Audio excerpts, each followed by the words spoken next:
Planeta de Naciones Internacionales. Acabo de compartir la inflación de octubre en Venezuela, de acuerdo al Observatorio Venezolano de Finanzas, pues el tiempo de Colombia nos dice que la inflación en Colombia en octubre llegó a 12,2%. Acabamos de revisar 14,5% en Venezuela, 12,22% en Colombia. El Departamento Administrativo Nacional de Estadística, en este caso, dio a conocer el sábado la cifra de inflación en Colombia para el mes de octubre, que fue de 0,72%. En septiembre, el incremento había sido de 0,93%. La variación del índice de precios al consumidor a lo largo de todo el año 2022, corrijo entonces, fíjese usted, la inflación, vamos a leer en detalle. La inflación de octubre fue de 0,72% en Colombia. Eso de acuerdo al Departamento Administrativo Nacional de Estadística. De acuerdo al Observatorio Venezolano de Finanzas, en Venezuela fue de 14,5%.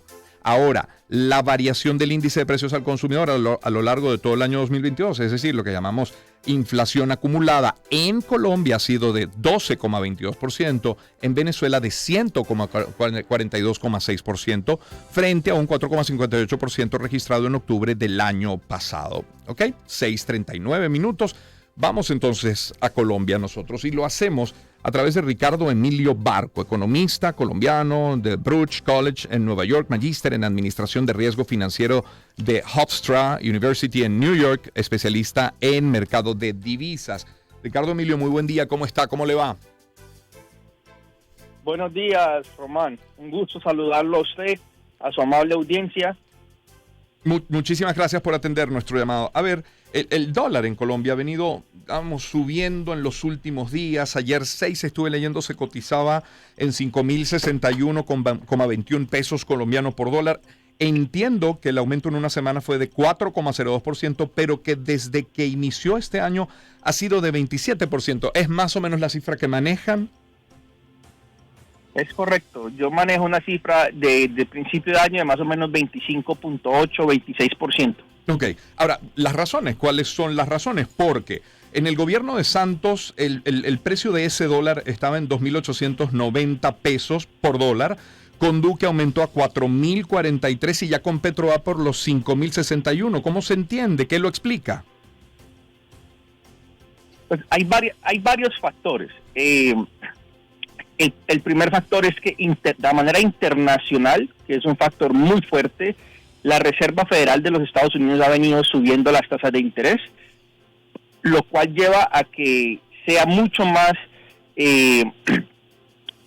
apreciable o que sea de manera más que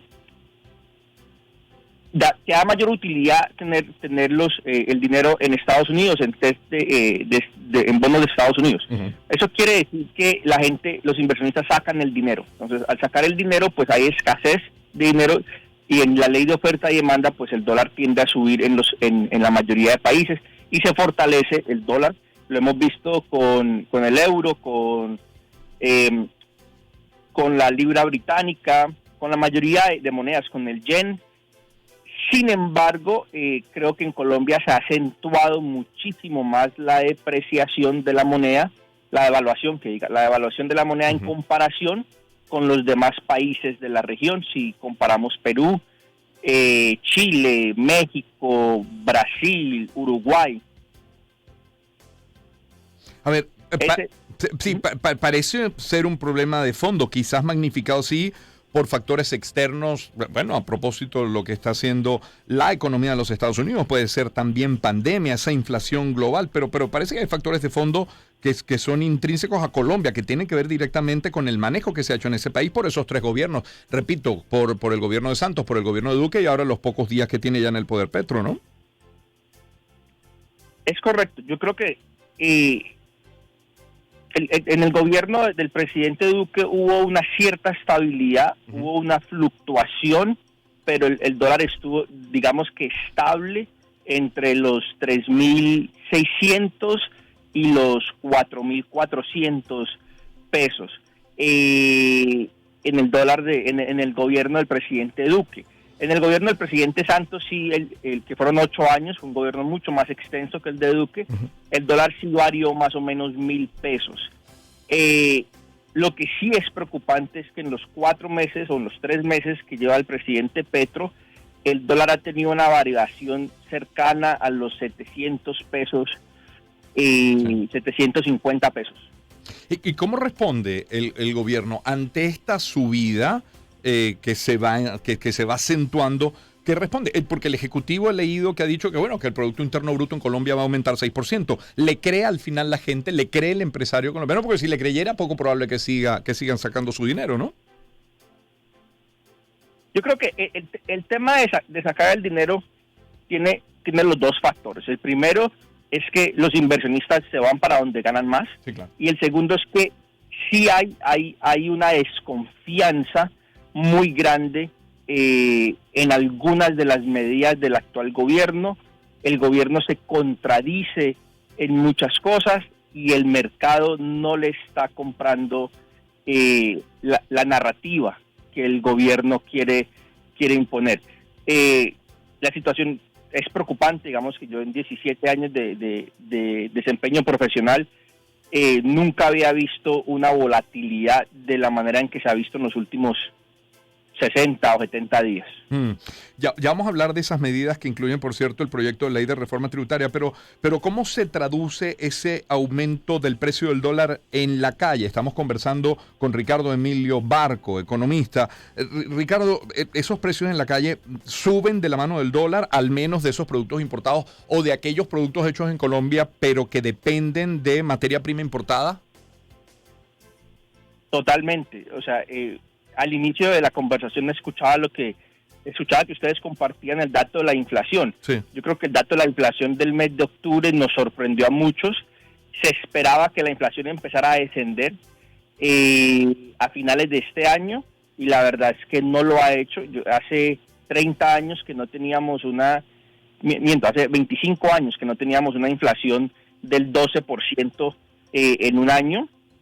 Eso nos da señales de que en los últimos meses del año que todos esperábamos que la inflación bajara, no fue así, al contrario subió. Uh-huh. Eso nos indica de que muy probablemente el aumento en el dólar nos está empezando a pasar factura, no solamente en los productos importados, sino en los productos que nosotros producimos con materia importada. Claro. ¿Hay intención del Ejecutivo colombiano por regular precios? ¿Se ha puesto una idea semejante sobre la mesa? Sí, incluso hay un dato muy curioso entre el presidente Petro y los ministros en Hacienda. Eso no lo han tomado mucho en cuenta, pero en las bases del petrismo, en las bases de este gobierno sí ya lo han tocado el tema mucho. Incluso hace 2 semanas yo tuve por Twitter un intercambio bastante feo con uno de los asesores de presidencia, un joven que se llama Jorge Ovalle, que es de Cali, de la misma ciudad a la que soy yo. Uh-huh. En donde él manifestaba literalmente que el gobierno ya había empezado en control de inflación de precios, en recomendar no subir tasas por parte del Banco de la República para fortalecer la economía real, la producción. O sea, dentro de las bases sí tienen una idea de ciertas medidas. Hasta ahora no se la ha escuchado al presidente, ni al ministro, ni a los viceministros, pero sí preocupa que hayan colegas que están dentro de la Casa de Nariño, que trabajan para presidencia, que salgan con este tipo de ideas. Y al final... Eso es un fracaso, sí, que a claro, propósito. Fracasaron en Venezuela, fracasaron en Argentina, ya en Bolivia Evo Morales trató y a la final se arrepintió, pero son un fracaso. Demostrado. A ver, entre las medidas está este proyecto de ley de reforma tributaria a través del cual entiendo que Gustavo Petro pretende hacerse de al menos $4,000 millones anuales en los próximos 4 años. Metiendo la mano en el bolsillo del empresario, del colombiano promedio también, ¿no? Sí, totalmente. O sea, la reforma fue aprobada en Cámara y en Senado el día jueves. La cifra que usted da es correcta, es más o menos 20 billones de pesos. Yo había apostado a que la cifra iba a ser más o menos cercana a 16 billones, me descaché por unos 4 billones, y creo que la mayoría de colegas no creíamos que fuera a pasar por esa cifra. Creo que es positivo que haya pasado por los canales regulares dentro de nuestra democracia y que haya pasado por esa cifra, porque en Colombia nos hemos acostumbrado a hacer retazos de reforma cada 2 años por 6, 7, 8 billones. El gobierno de Duque alcanzó a sacar una por 14 billones, entonces tener una por 20 billones es histórico. Pero ahí viene una preocupación. El mercado no le creyó al presidente o al gobierno lo estructural de la reforma, porque el dólar no bajó. Claro. El dólar no bajó y los test, el bono de los test, el cupón de los test tampoco bajó. Ricardo Emilio, un último punto, porque lo hemos conversado. Sí, perdón, a ver. No, le iba a decir que en esencia, sí, esta reforma, que es muy ambiciosa, la terminan pagando las petroleras. Ahí también cabe una gran contradicción, porque se decía que era un tema muy estructural, la reforma, que iba a ser una reforma estructural, pero en esencia la reforma, o el grueso de la reforma, recae sobre las petroleras bajo el argumento de que las petroleras están ganando, están teniendo utilidades extraordinarias por el precio del dólar, entonces que deben de pagar más. Pero la contradicción es que a la misma vez sale la ministra de Minas y Energía y sale muchos funcionarios del gobierno a decir que no se va a explorar más ni gas ni petróleo. Entonces uno dice, claro, pero bueno, si era estructural, claro, vamos a parar las exploraciones, dentro de 7, 8, 9 años vamos a quedar sin reservas petroleras, pero vamos a cargar a la industria petrolera de impuestos. Claro. Un último punto que quiero tocar es Ricardo Emilio Barco con nosotros. Tranquilo. Es la relación Colombia-Venezuela. Mucho lo hemos tratado acá en el programa con empresarios, comerciantes, industriales venezolanos. ¿Cómo se ve este acercamiento entre los dos países, esta retoma de las relaciones, esta reapertura de la frontera desde Colombia? ¿Lo ven como una oportunidad? ¿Qué representaría? Porque, bueno, de entrada significa sumar al mercado colombiano entre unos 25 o 30 millones de personas que hoy viven en Venezuela. ¿Cómo lo ven? Con gran desconfianza. Yo creo que uno habla con empresarios y con la gente del común y lo vemos con mucha desconfianza.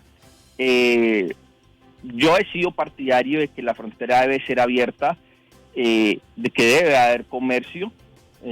Nosotros tenemos una frontera muy grande en común y además de eso tenemos unas coincidencias culturales inmensas.